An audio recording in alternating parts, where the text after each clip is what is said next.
বিএনপির ভারপ্রাপ্ত চেয়ারম্যান তারেক রহমান বলেছেন, বাংলাদেশের মানুষ কথা বলার অধিকার ফিরে পেতে চায়। দেশের মানুষ চায় তারা তাদের যোগ্যতা অনুযায়ী ন্যায্য অধিকার পাবে। আজ আমাদের সময় এসেছে সবাই মিলে দেশ গড়ার। বৃহস্পতিবার ২৫শে ডিসেম্বর বিকালে রাজধানীর ৩০০ ফিট সড়কে আয়োজিত সংবর্ধনা অনুষ্ঠানে তিনি এসব কথা বলেন। বেলা ৩টা ৫০ মিনিটের দিকে তারেক রহমান মঞ্চে ওঠেন। বেলা ৩টা ৫৭ মিনিটে তিনি বক্তব্য শুরু করেন। শুরুতেই বলেন, প্রিয় বাংলাদেশ। তারপর দেশবাসীকে সালাম জানিয়ে তারেক রহমান বলেন, প্রথমেই রাব্বুল আলামিনের প্রতি শুকরিয়া আদায় করছি। মহান রাব্বুল আলামিনের দোয়ায় মাতৃভূমিতে ফিরে এসেছি। তিনি বলেন, আমাদের প্রিয় মাতৃভূমি লাখো শহীদের রক্তের বিনিময়ে অর্জিত হয়েছিল। বিএনপি একটি নিরাপদ বাংলাদেশ গড়তে চায় জানিয়ে তারেক রহমান বলেন, সবাই মিলে এমন একটি বাংলাদেশ গড়ে তুলব আমরা, যে বাংলাদেশের স্বপ্ন একজন মা দেখেন, অর্থাৎ একটি নিরাপদ বাংলাদেশ আমরা গড়ে তুলতে চাই। যে বাংলাদেশে একজন নারী, একজন পুরুষ, একজন শিশু, যেই হোক না কেন, নিরাপদে ঘর থেকে বের হলে যেন নিরাপদে ইনশাল্লাহ ঘরে আবার ফিরে আসতে পারে।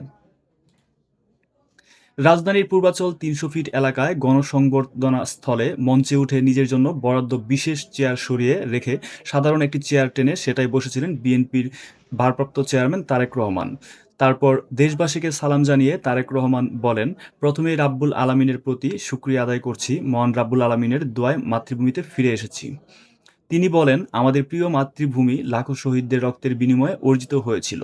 বিএনপি একটি নিরাপদ বাংলাদেশ গড়ে তুলতে চায় জানিয়ে তারেক রহমান বলেন, সবাই মিলে এমন একটি বাংলাদেশ গড়ে তুলব আমরা। বিএনপির ভারপ্রাপ্ত চেয়ারম্যান তারেক রহমান বলেছেন, বাংলাদেশের মানুষ কথা বলার অধিকার ফিরে পেতে চায়। দেশের মানুষ চায় তারা তাদের যোগ্যতা অনুযায়ী ন্যায্য অধিকার পাবে। আজ আমাদের সময় এসেছে সবাই মিলে দেশ গড়ার। বৃহস্পতিবার ২৫শে ডিসেম্বর বিকালে রাজধানীর ৩০০ ফিট সড়কে আয়োজিত সংবর্ধনা অনুষ্ঠানে তিনি এসব কথা বলেন। বেলা ৩টা ৫০ মিনিটের দিকে তারেক রহমান মঞ্চে ওঠেন। বেলা ৩টা ৫৭ মিনিটে তিনি বক্তব্য শুরু করেন। শুরুতেই বলেন, প্রিয় বাংলাদেশ। তারপর দেশবাসীকে সালাম জানিয়ে তারেক রহমান বলেন, প্রথমেই রাব্বুল আলামিনের প্রতি শুকরিয়া আদায় করছি।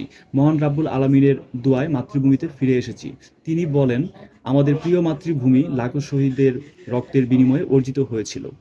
বিএনপি একটি নিরাপদ বাংলাদেশ গড়তে চায় জানিয়ে তারেক রহমান বলেন, সবাই মিলে এমন একটি বাংলাদেশ গড়ে তুলব আমরা, যে বাংলাদেশের স্বপ্ন একজন মা দেখেন, অর্থাৎ একটি নিরাপদ বাংলাদেশ আমরা গড়ে তুলতে চাই।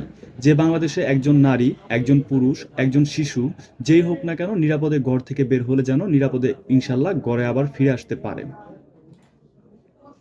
রাজধানীর পূর্বাচল ৩০০ ফিট এলাকায় গণসংবর্ধনা স্থলে মঞ্চে উঠে নিজের জন্য বরাদ্দ বিশেষ চেয়ার সরিয়ে রেখে সাধারণ একটি চেয়ার টেনে সেটাই বসেছিলেন বিএনপির ভারপ্রাপ্ত চেয়ারম্যান তারেক রহমান। তারপর দেশবাসীকে সালাম জানিয়ে তারেক রহমান বলেন, প্রথমেই রাব্বুল আলামিনের প্রতি শুকরিয়া আদায় করছি। মহান রাব্বুল আলামিনের দোয়ায় মাতৃভূমিতে ফিরে এসেছি। তিনি বলেন, আমাদের প্রিয় মাতৃভূমি লাখো শহীদদের রক্তের বিনিময়ে অর্জিত হয়েছিল। বিএনপি একটি নিরাপদ বাংলাদেশ গড়ে তুলতে চায় জানিয়ে তারেক রহমান বলেন, সবাই মিলে এমন একটি বাংলাদেশ গড়ে তুলব আমরা। বিএনপির ভারপ্রাপ্ত চেয়ারম্যান তারেক রহমান বলেছেন, বাংলাদেশের মানুষ কথা বলার অধিকার ফিরে পেতে চায়। দেশের মানুষ চায় তারা তাদের যোগ্যতা অনুযায়ী ন্যায্য অধিকার পাবে। আজ আমাদের সময় এসেছে সবাই মিলে দেশ গড়ার। বৃহস্পতিবার ২৫শে ডিসেম্বর বিকালে রাজধানীর ৩০০ ফিট সড়কে আয়োজিত সংবর্ধনা অনুষ্ঠানে তিনি এসব কথা বলেন। বেলা ৩টা ৫০ মিনিটের দিকে তারেক রহমান মঞ্চে ওঠেন। বেলা ৩টা ৫৭ মিনিটে তিনি বক্তব্য শুরু করেন। শুরুতেই বলেন, প্রিয় বাংলাদেশ। তারপর দেশবাসীকে সালাম জানিয়ে তারেক রহমান বলেন, প্রথমেই রাব্বুল আলামিনের প্রতি শুকরিয়া আদায় করছি। মহান রাব্বুল আলামিনের দোয়ায় মাতৃভূমিতে ফিরে এসেছি।